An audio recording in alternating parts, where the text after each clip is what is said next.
As a starting point, I'd like to take you back to something that you should know.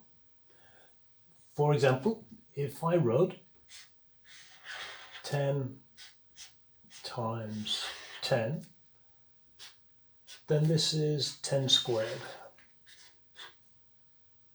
If I wrote 10 times 10 times 10, then that is 10 cubed.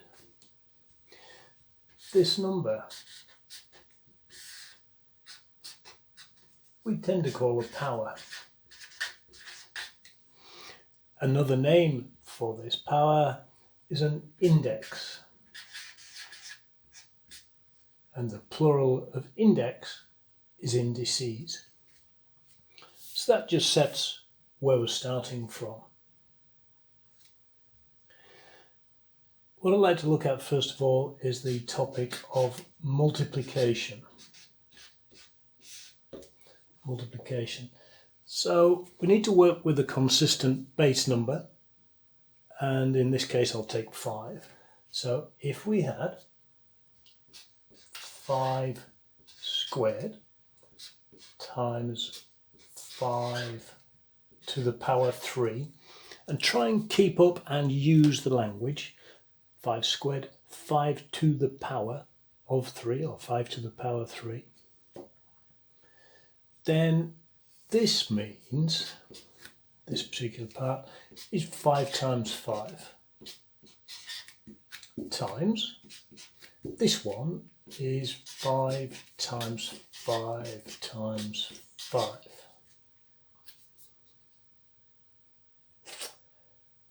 Okay, so if we look at this, this is 5 multiplied by itself 1, 2, 3, 4, 5 times. We could write that as 5 to the power 5.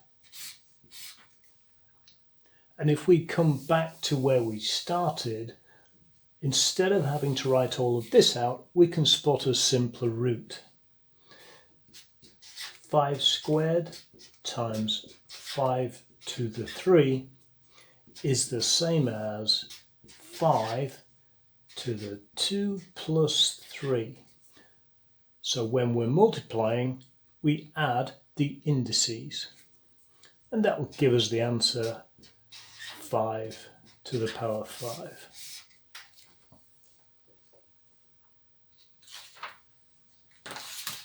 Okay, so the next one is division. Don't know if I'll squeeze it on the bottom of this sheet. Division. So let us take 3 to the power 4 divided by 3 to the power 2. If we write this out, 3 to the power 4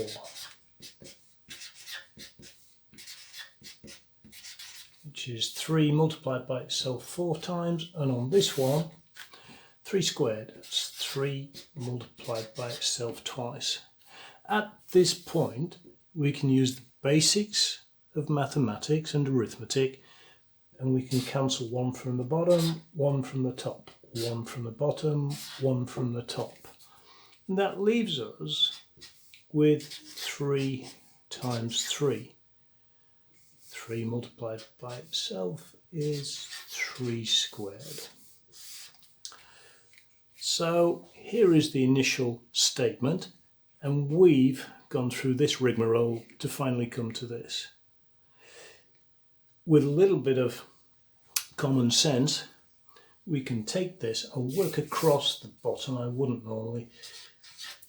3 to the 4 divided by 3 squared is going to be the same as 3, the base number, to the top one minus the bottom one. So that equals 3 squared.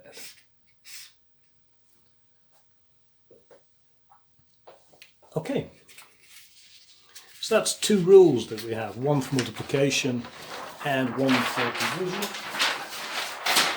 Oops. where we need to be. Okay, let's look at raising a power to a power.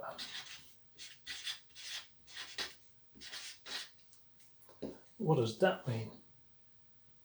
Well, let's take the number 5 cubed, and we're going to raise all of that to another power. Let's keep it simple. Let's make it squared. So 5 cubed is 5 times 5 times 5, and the squared means we take all of that and do it twice. So there's once. So we're going to do 5 times 5 times 5.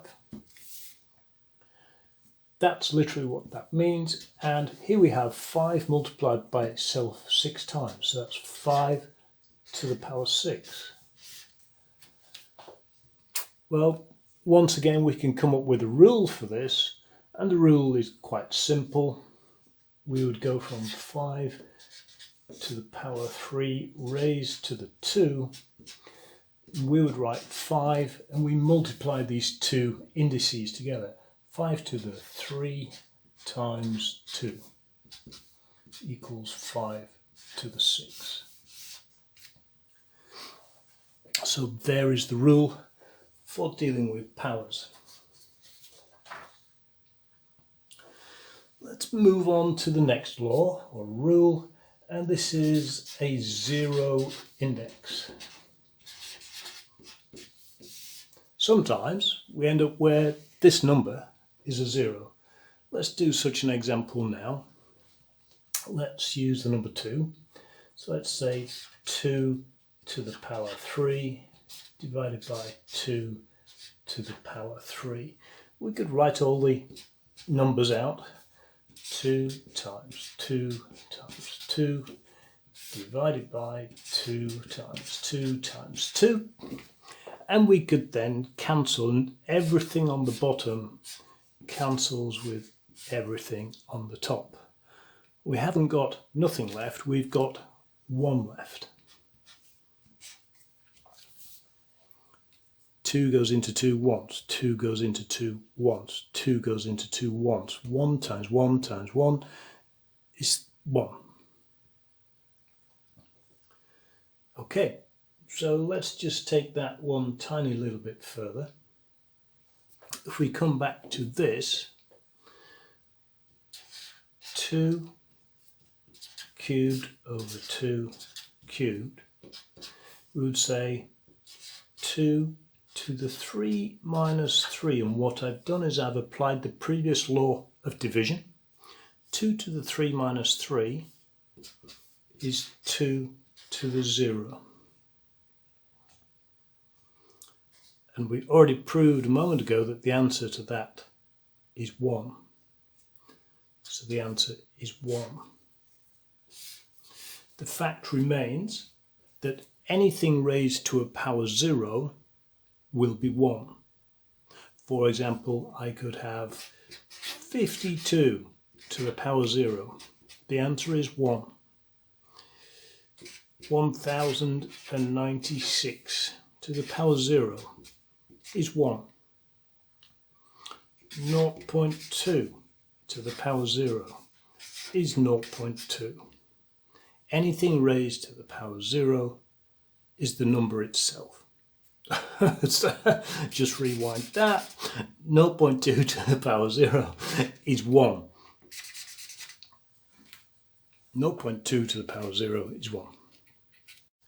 Moving on, let's have a look at the situation where we have a single positive index.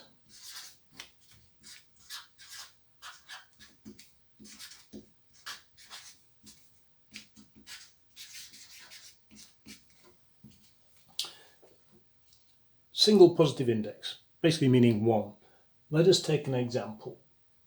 Let's take number 4 and cube it and divide that by 4 squared. Let's do all the numbers. That's 4 times 4 times 4. On the bottom we've got 4 squared, that's 4 times 4. And here that will cancel with that will cancel with that, leaving just 4. So the answer to this is 4. If we look at it just one little bit further, let's apply the rules of division.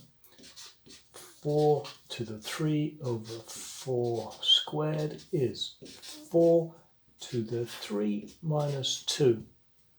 That is the same as 4 to the 1. 4 raised to the power 1 is 4. And that's what we proved on the top line just here. 4 to the power 1 is 4. And in fact this becomes another rule. If I had the number 10 to the power 1, the answer is 10. The number 62 to the power 1, the answer is 62. 7,329 to the power 1 is 7,329. So anything raised to a power 1 is just that number. Okay, negative index.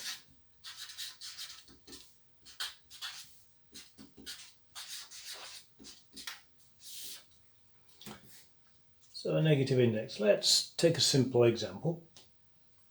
Let's say 2 to the 3 divided by 2 to the 6. Put the numbers in. 2 to the 3 is 2 times 2 times 2. 2 multiplied by itself 3 times. And then it's 6 times on the bottom.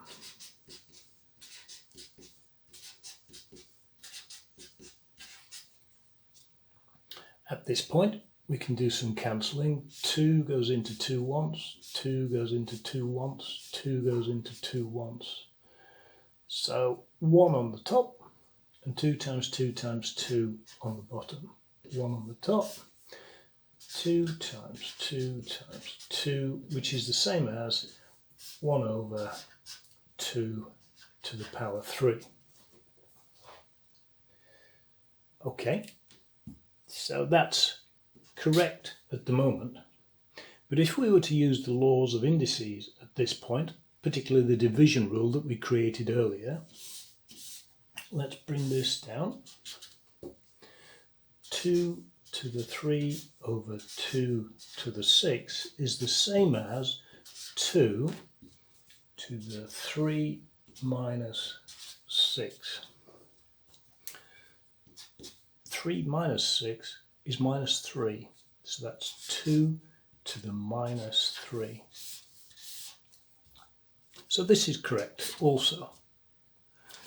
So with this top method, we know that 2 to the 3 over 2 to the 6 equals 1 over 2 to the 3. And also we know by this bottom method, 2 to the 3 over 2 to the 6 is the same as 2 to the minus 3. In other words, this must equal this. They're both correct for the same calculation. So if I just bring that to the bottom, what we're saying is 1 over 2 cubed, which is this, is exactly the same as 2 to the minus 3. So this is true. Let me just explain what's happening. When we bring in a negative index, a minus in the index, it means 1 over. So if we had 5 to the minus 6, I can rewrite this as 1 over. That's what the minus sign means. 1 over 5 to the 6. And we don't have the minus here because 1 over is what the minus was. If we had 7 to the minus 2, that is the same as 1 over That's what the minus sign means. 1 over 7 to the 2. So the minus has gone from there and created 1 over. Okay. So, moving on.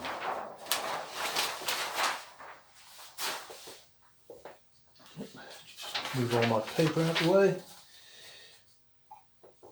I want to attempt to do a summary of what we've said so far.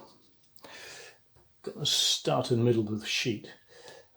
If I had any number, let's call it x to the power of 0, I said that equals 1. We also said if we had x to the power 1, then that will equal x. Just revisit that. Anything to the power of 0 is x. Anything to the power 1 is the number itself. Let's go up another power. X squared is x times x. And on it goes. This is the number of times the letter is multiplied by itself over and over again.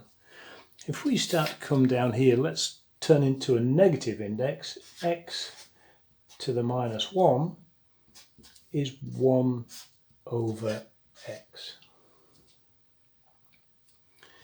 X to the minus 2 is 1 over x squared. And so it goes on. So I'll leave you to think about that. But before I do, let's do a very simple example. Here's an example. This is typical of the sort of question you could get in a test or in your exam.